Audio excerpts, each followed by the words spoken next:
Pada episode sebelumnya, berkat Hanli, monster ular giok ekor ganda yang merupakan teknik penggabungan roh yang dilakukan oleh Gu Shuangpu tidak berhasil melarikan diri. Bahkan, Hanli menghancurkan tubuh dan roh ular tersebut. Setelah kejadian tersebut, mereka kembali beristirahat dan mengatur ulang strategi untuk menghadapi serangan suku Mulan. Angin pegunungan bertiup pelan di atas pegunungan Yellow Dragon, membawa aroma tanah lembab dan sisa-sisa darah yang belum sepenuhnya mengering. Di bawah langit kelagu, seorang wanita berjubah hijau duduk tenang di atas punggung seekor badak raksasa bercangkang baja. Tatapannya datar, senyumnya tipis. Senyum seseorang yang sudah terbiasa memandang hidup dan mati sebagai bagian dari strategi. Spekulasi tak berguna, ucapnya ringan, suaranya lembut namun dingin. Dengan tingkat kultivasi mereka, peluang kita untuk menang sangat tinggi. Tapi kemenangan bukan alasan untuk ceroboh. Satu kesalahan kecil bisa berarti kematian atau penangkapan. Kuyao berdiri di sampingnya, alisnya sedikit berkerut. Lalu, maksud Guru Le? Wanita berjubah hijau itu mengalihkan pandangannya ke puncak gunung yang tertutup kabut tipis. Terlepas ini jebakan atau tidak, tujuan kita tetap sama, menghancurkan formasi. Kita bergerak sesuai rencana awal. Jika perlu, kita korbankan beberapa orang untuk menguji situasi. Sumber daya terpenting kita bukanlah prajurit, melainkan waktu. Angin bertiup lebih kencang. Kami telah menerima kabar. Kekuatan dari Surgawi Selatan sedang mengirim bala bantuan. 2 hingga 3 bulan lagi mereka tiba. Kita harus merebut Soaring Heaven City sebelum mereka bergabung dengan aliansi 9 bangsa. Jika mereka sempat bersatu, sekalipun kita menang, harga yang harus dibayar akan terlalu mahal. Nada suaranya tenang, tetapi keputusan di dalamnya tidak menyisakan ruang untuk perdebatan.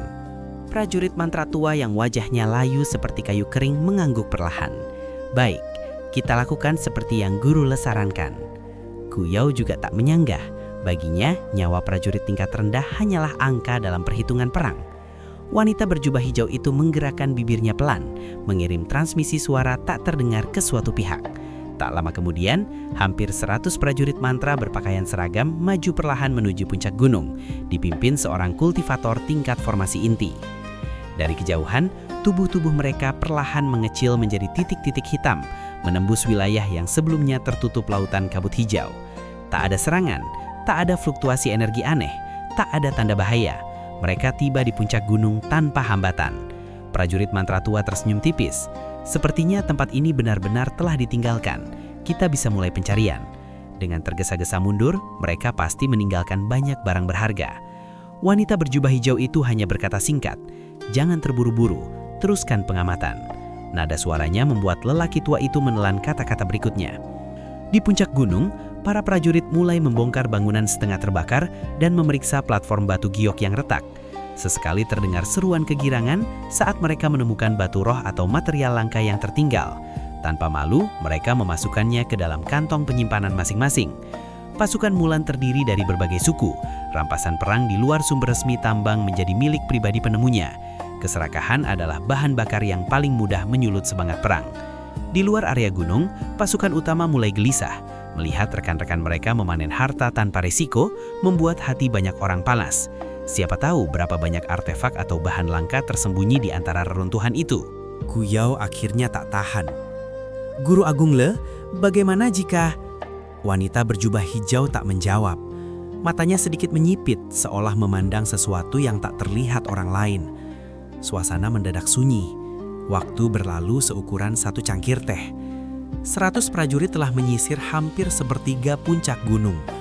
Barulah wanita itu berbicara kembali. "Kalian masing-masing kirim 100 orang lagi. Hancurkan batasan yang tersisa secara sepintas. Tidak perlu menyapu seluruh gunung dengan indera spiritual. Dan tidak ada lagi yang boleh masuk." Nada suaranya tetap dingin. Kuyao dan prajurit mantra tua saling pandang, lalu segera menyampaikan perintah. 200 prajurit tambahan menyerbu masuk. Kini 300 orang bergerak seperti kawanan serigala lapar, menggeledah setiap bangunan yang tersisa. Di suatu sudut pegunungan Yellow Dragon, suara tua terdengar lirih. "Dengan jumlah sebanyak ini, kekuatan sihirku tak akan bertahan lama." Pria botak di sampingnya menghela napas. Sayang sekali tak ada satupun guru agung Mulan yang masuk ke dalam perangkap. Belum sempat kalimatnya selesai, bumi bergetar, gempa mengguncang puncak gunung, batu-batu runtuh, udara bergetar. 300 prajurit mantra seketika panik. Tanpa komandul mereka menyebar ke segala arah. 3 kultivator formasi inti melesat paling cepat, menempuh ratusan meter dalam sekejap. Namun sudah terlambat. Cahaya berbagai warna menyala dari tanah dan langit. Formasi kuno yang tertidur kini bangkit. Kabut hijau pekat melonjak seperti lautan yang mendidih, menelan gunung dalam pusaran ilusi dan energi spiritual. Pegunungan Yellow Dragon kembali menjadi pusat lautan kabut hijau. Di luar, wajah Kuyao dan prajurit tua memucat. Wanita berjubah hijau tetap tenang. Seperti dugaanku, katanya pelan. Sebuah jebakan. Kuyao mengepalkan tangan. Salah satu kultivator formasi inti di dalam adalah keturunan langsungnya. Guru Le, mereka di dalam? Sudah mati. Jawaban itu datang tanpa emosi. Bagi kultivator Nascent Soul, membunuh kultivator formasi inti semudah memetik bunga. Kuyao menggertakkan gigi. Kalau begitu izinkan aku memimpin penghancuran formasi. Aku akan melepaskan esensi roh api dan membakarnya hingga runtuh. Wanita itu mengangkat alis tipis. Baik, badak raksasa akan mendampingimu. Tapi simpan esensi roh apimu untuk saat genting. Dan waspadalah terhadap pemuda yang membunuh Tuan Heaven Whip. Kilatan tajam melintas di matanya. Aku menduga dialah yang menghancurkan tubuh tetuamu dari suku angin surgawi. Api birunya aneh, dan kecepatannya mendekati gerakan kilat legendaris. Jika lengah, kau bisa kehilangan nyawamu. Prajurit tua yang mendengar itu tampak gentar. Gerakan kilat, wanita berjubah hijau tersenyum tipis, penuh keyakinan. Aku mengolah seni angin lembut. Kecepatanku tak kalah darinya. Ia tak bisa melukaiku. Lagi pula, dia hanya kultivator Nascent Soul tahap awal. Betul, hanya guru agung Le yang bisa menghadapinya. Satu-satunya orang yang dapat bersaing dengan wanita suci Tianlan, ujar prajurit tua. Ia mendengus dingin saat nama wanita suci Tianlan disebut. Cukup, mulai serangan. Hancurkan formasi itu. Di dalam kabut hijau, tubuh tanpa kepala seorang kultivator formasi inti tergeletak di tanah. Darahnya masih hangat. Sosok bercahaya biru melintas cepat, tenang, tanpa emosi. Hanli berhenti sejenak, menatap mayat itu. Dengan satu gerakan tangan, seberkas cahaya biru kembali ke telapak tangannya. Ia memeriksa kantong penyimpanan korban. Kosong, hanya barang-barang tak berarti. Hanli menghela napas pelan. Di luar kabut, suara jenderang perang menggema seperti guntur. Gelombang chi spiritual besar bergetar dari kejauhan. Lolong binatang roh dan getaran bumi bercampur menjadi satu, membuat kabut sedikit beriak. Hanli mengangkat kepala, tatapannya dingin. Mereka datang. Senyum tipis terukir di bibirnya. Api merah menyala dari tangannya, melahap mayat di tanah hingga menjadi abu. Tanpa menoleh lagi, ia berubah menjadi cahaya biru dan melesat menuju pusat formasi. Di tengah kabut, pemandangan yang mustahil tampak terwujud. Bangunan-bangunan yang tadi hancur kini utuh kembali, seperti waktu diputar ulang. Para kultivator berdiri di posisi masing-masing menjaga simpul-simpul formasi. 100 meter di udara, Pak Tuama dan pria botak melayang berdampingan. Tatapan mereka berat, mengarah keluar kabut. Perang sesungguhnya baru saja dimulai. Kabut hijau berputar perlahan di atas pegunungan Yellow Dragon. Dari kejauhan, suara genderang perang Mulan mengguncang udara seperti detak jantung raksasa yang tak sabar menelan mangsanya. Pria botak itu menghela napas panjang, matanya menatap keluar formasi dengan sorot berat. Aku tak menyangka Mulan akan berhati-hati sampai sejauh ini. Kita memang membunuh beberapa prajurit mantra mereka, tapi itu tak cukup untuk mengguncang kekuatan inti mereka. Ia menggeling pelan. Sekarang kita hanya bisa menghadapi kekuatan dengan kekuatan. Saudara Ma, bagaimana kondisi sihirmu? Kau menggunakan bendera surga tersembunyi untuk menutupi setengah puncak gunung. Pak Tuama mengelus jenggotnya. Wajahnya tetap santai meski tekanan di udara terasa semakin berat. Untuk menang? Mustahil. Tapi untuk menahan dan mengalihkan perhatian seorang guru Mulan, seharusnya cukup. Pria botak mengangguk. Baik, sisanya biar aku dan rekan Dawis Han yang tangani. Rekan Dawis Bu juga sudah memulihkan sebagian kekuatannya. Jika keadaan memburuk, aku sudah menyiapkan orang untuk memanggilnya. Pak Tuama menutup mata sejenak, menggunakan indera spiritualnya menelusuri keluar formasi. Saat kesadarannya menyentuh sosok raksasa di luar sana, wajahnya berubah muram. Binatang itu, gumamnya pelan. Itu yang paling mengkhawatirkan. Aku ragu kultivator formasi inti kita bisa menahannya, dan kita tak bisa membagi fokus terlalu banyak. Pria botak tersenyum pahit. Kita memang kekurangan orang, tapi Murong bersaudara menjaga simpul formasi. Teknik petir mereka sulit dipatahkan. Bahkan makhluk sekeras itu pasti akan merasakan sakitnya. Meski berkata demikian, nadanya jelas kurang yakin. Pak Tuama hanya bisa mengangguk. Untuk saat ini, mereka tak punya pilihan lain. Tiba-tiba, cahaya biru melesat keluar dari kabut dan berhenti di depan mereka. Hanli muncul, jubahnya berkibar ringan di udara. Wajahnya tenang seperti permukaan danau tanpa riak. Sepertinya mereka mulai bergerak. Apa rencana kita? Tanyanya pelan. Pria botak segera menjelaskan strategi mereka. Hanli mendengarkan tanpa menyelah. Setelah beberapa saat, ia mengangguk perlahan. Binatang raksasa itu memang merepotkan. Seingatku, ras seperti itu hanya tercatat dalam kitab-kitab kuno. Entah bagaimana Mulan bisa mendapatkannya. Ia menghela napas tipis. Baiklah, kita lakukan sesuai rencana. Pria botak tertawa kecil. Dalam pertempuran ini, kami akan banyak mengandalkan kemampuan saudara Han. Hanli tersenyum samar. Masalah ini menyangkut keselamatan seluruh Surgawi Selatan. Tentu aku akan berusaha. Hanya saja, kekuatan mereka tak bisa diremehkan. Rohku mungkin siap, tapi tubuhku belum tentu mampu. Pak Tuama tertawa pelan. Jika bahkan saudara Han merasa berat, bagaimana dengan kami? Hanli hanya tersenyum misterius. Namun sebelum percakapan berlanjut, pria botak tiba-tiba berseru. Mereka menyerang. Semua mata tertuju keluar. Langit mendadak memerah. Puluhan bola api raksasa melayang tinggi, seperti matahari-matahari kecil yang baru lahir. Awan api merah menyebar, panasnya bahkan terasa hingga ke dalam kabut hijau. Pak Tuama tercengang. Apa ini? Itu formasi teknik roh milik prajurit mantra, jawab pria botak dengan wajah muram. Mereka menggantikan bendera dan piring formasi dengan tubuh mereka sendiri. Jika diawasi oleh prajurit tingkat tinggi, kekuatannya luar biasa. Di bawah langit yang membara, ratusan prajurit mantra berdiri dalam susunan misterius. Mereka mengangkat artefak merah menyala. Ci api berkumpul di atas kepala mereka.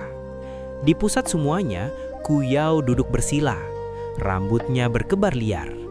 6 panji merah besar berputar di sekelilingnya, membentuk lingkaran api yang menyilaukan.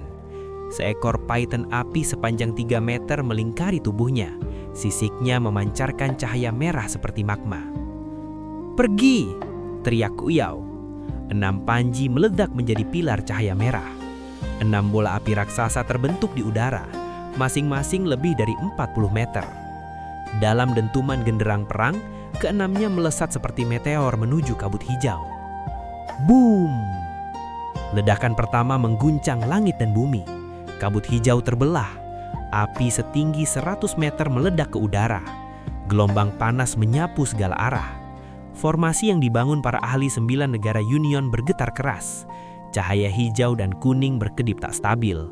Satu demi satu, 6 area besar dalam kabut menguap, meninggalkan celah kosong. Di tepi kabut, wanita berjubah hijau mengangkat sebuah lingkaran emas. Dengan satu gerakan, lingkaran itu terpasang pada tanduk biru badak raksasa. Cahaya emas menyilaukan menyelimuti tanduk tersebut. Badak itu mengaum, matanya berubah merah darah. Dengan hentakan keras, ia berlari menembus kabut seperti gunung yang bergerak. Suara retakan energi terdengar memekakkan telinga. "Masuk!" Suara wanita berjubah hijau menggema. "Tetua Kuyao akan terus membombardir formasi. Kita robohkan dari dalam." Ratusan prajurit mantra menyerbu masuk dalam kelompok kecil. Tak lama kemudian, lebih dari 1000 prajurit mantra telah berada di dalam formasi. Di tengah kabut, Hanli melayang diam, mata terpejam. Tubuhnya kini diselimuti baju zirah hitam, bukan logam, melainkan ribuan kumbang melahap emas yang saling bertaut. Di atasnya, gerombolan kumbang emas sepanjang 3 meter melayang seperti awan kematian. Ia membuka mata perlahan, tatapannya berkilat dingin.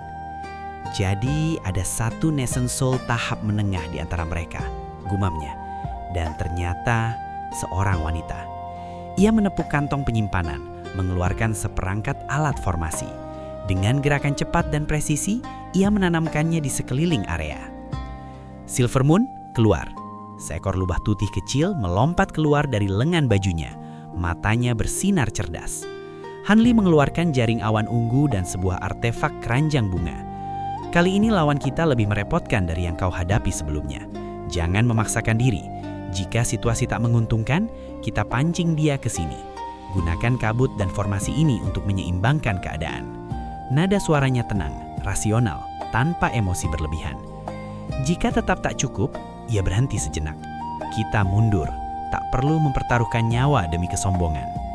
Ia melempar jaring awan ungu dan keranjang bunga itu pada rubah kecil. Di luar, suara ledakan terus mengguncang dunia. Di dalam kabut, ketenangan sebelum badai telah berakhir. Perburuan resmi dimulai. Sekian spoiler Donghua Record of Mortal Journey to Immortality episode 192. Terima kasih banyak sudah menonton video ini sampai akhir. Fellow Daoist, perjalanan menuju puncak langit masih panjang. Jangan sampai tertinggal di dunia fana. Klik tombol subscribe dan aktifkan lonceng notifikasinya agar kalian selalu dapat kiriman energi Chi terbaru dari channel Gravity. Sampai jumpa di ranah berikutnya.